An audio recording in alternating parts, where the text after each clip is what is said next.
Okay, so the garage is coming along pretty well. You can see behind me here, I've got my my hot water tank and pump hooked up for the in-floor heating. Got my ski rack and the canoes hung. And what I really want to focus on today are these shelves that I put up along the ceiling here. Suspended shelf system that I came up with, really cheap and easy way to do it. You know, to go online on Amazon or to go to Home Depot and buy a section of shelving from here to here, like 4 feet. You're looking at like $200, and I figured out a way to do this for, I don't know, that section right there probably cost me like $5, maybe. A little bit of time and effort, but it's I think it's worth it now that it's done, and I've got like spare tires, summer tires, and everything up there, so it can hold quite a bit of weight. So yeah, I'll take a second and show you how I did this.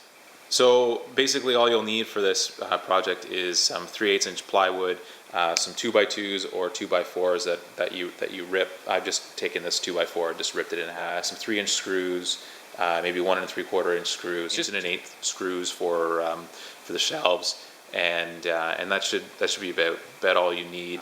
If you're going to use 3/8 inch plywood, make sure you cut your strips longitudinally. And don't do them across the board because it's not as strong that way. So make sure you cut them sort of up and down that way. Okay, so basically the first thing I did was I cut two 2-inch strips, full 8 feet in length, and those are the bottom strips for the shelf. After cutting those, I then cut a 4-inch wide strip. And the 4-inch wide strip is the upright support for the shelf. This is basically what keeps the shelf from falling to the floor. Once those strips are cut, the 4-inch strips I cut to the height of the shelf plus 2 inches for the strips at the bottom. In my case, it was 34 inches. Now the shelf width itself, I cut a full sheet of 3/8 inch plywood. In this case, I believe the shelf width was 26 inches. Using my scale saw, which I found easier to do than using my table saw, I just cut the sheet to the appropriate width.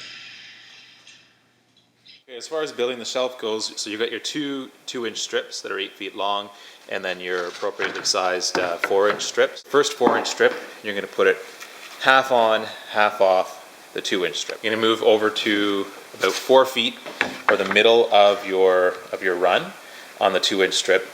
Put your next upright there. Take a square and make sure that that everything is square. And then your second 2-inch strip simply just goes over top of it like that. Now the pattern of the screws is important. Don't just drive 3 screws across like this. It's not going to be as strong. Drive 2 screws, one here, flip the whole assembly over, and then put your next screw here and here. And that'll make it very, very strong. You might be wondering, why is this board half on, half off? So when you get to your next shelf, as you can see right here, the upright strip, the next lower piece, 2-inch strip going across, meeting on that same upright.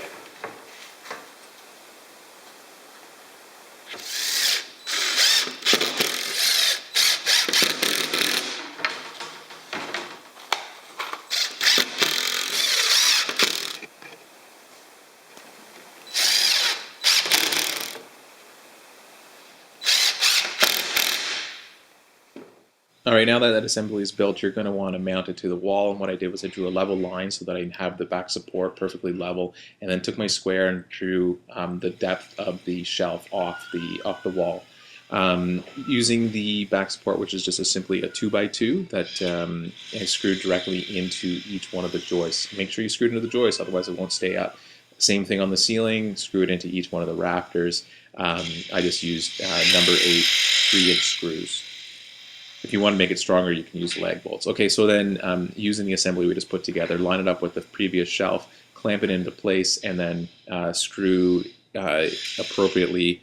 The uprights, what I used was a square of 3/8 inch plywood that I cut from the 4-inch strip, and I screwed into the plywood and then into the 2x2, making it really strong. Now you also have to notch out where the uprights meet the bottom support in order for the shelf to simply just drop into place as it does here. You can see where I've notched it around the upright support. Then using 1.5-inch screws, you're going to screw into the back front supports to secure the shelf.